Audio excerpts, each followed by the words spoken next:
सहरी में केला खाना क्यों जरूरी है? 4 वजूहात है। नंबर 1, प्यास कम लगती है क्योंकि इसमें पोटेशियम है। नंबर 2, इसके अंदर कॉम्प्लेक्स स्टार्च होते हैं बड़े सख्त किस्म के जो टूटते नहीं है, तो एनर्जी देर तक निकालता रहता है। नंबर 3, इसमें मौजूद नेचुरल शुगर जो कुदरती मिठास है वो आपको एक्टिव रखती है। ये जो मसनूई चीनी होती है ना, ये तो गिरा देती है ना, एकदम से एनर्जी क्रैश कर जाती है। एंड नंबर 4, केला हैप्पी फूड है।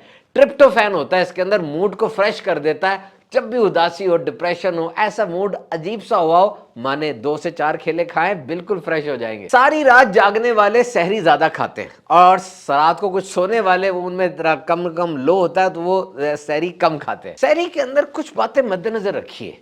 देखिए, सहरी के बाद फौरन सोना होता है तो वो चीज जो बोझ बन जाए ये ना लें। मिकदार थोड़ी हो लेकिन उसमें ग़िज़ाइयत ज्यादा हो। खाना ऐसा हो जो पूरे दिन की भूख प्यास में मदद दे सके, और ऐसे खाने जिनमें पानी होता है, खीरे वगैरह, इनको ज्यादा इस्तेमाल करें। नमक, चीनी, मिर्च, कड़क चाय ये इस्तेमाल करेंगे तो प्यास ज्यादा लगेगी।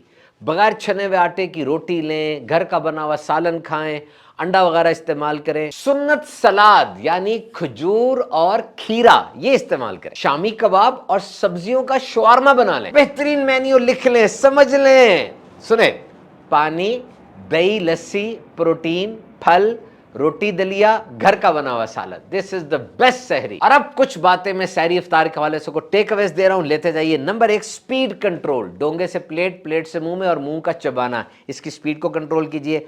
नंबर 2, इफ्तार में खाना वो खाना है जो इबादत में रुकावट ना बने, क्योंकि फोकस हमारा इबादत होना चाहिए। रमजान में खाना पीना तो नहीं होना चाहिए ना।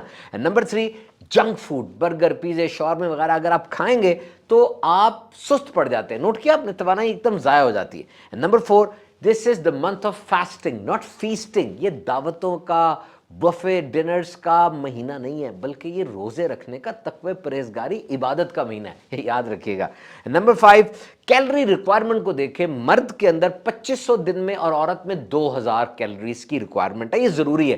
तो अब सहरी इफ्तारी के खाने को यूं बना लें, ये मिल जाएगा आपको किस खाने में कितनी कैलोरीज हैं, चैट जीपीटी से भी और ओवरऑल गूगल सर्च से भी। फिर वो ये कैलोरी रिक्वायरमेंट पूरी करें, खाना ऐसा रखें। और फिर जो सीड्स होते हैं, चिया सीड्स, पंपकिन सीड्स, हमारे इसी यूट्यूब चैनल के ऊपर पूरी वीडियोस हैं इन सीड्स के ऊपर। नट्स होते हैं, इनको देखें, ये भी बहुत ज़बरदस्त एनर्जी बूस्टर्स हैं। कम मिकदार है, ताकत बहुत ज़्यादा है। और ये याद रखें, होटलिंग का जो बिजनेस है दुनिया भर के अंदर, रमज़ान में 100% इनके रेवेन्यूज़ में इजाफा होता है। तो इससे क्या जाहिर होता है कि लोग ज़्यादा खा रहे हैं, जबकि रमज़ान तो हमें खाने से दूर करता है। रोज़े से मतलब ये है कि you should eat less, you should have a control on your eating, and when you will have control on your eating, this control will not be restricted only on your dinner table, but it will extend in the life. आपकी ज़िंदगी की दूसरी चीज़ों में भी control आना शुरू हो जाएगा। सो बेहतरीन डाइट प्लान बनाइए ताकि अच्छा रमज़ान गुजर सके।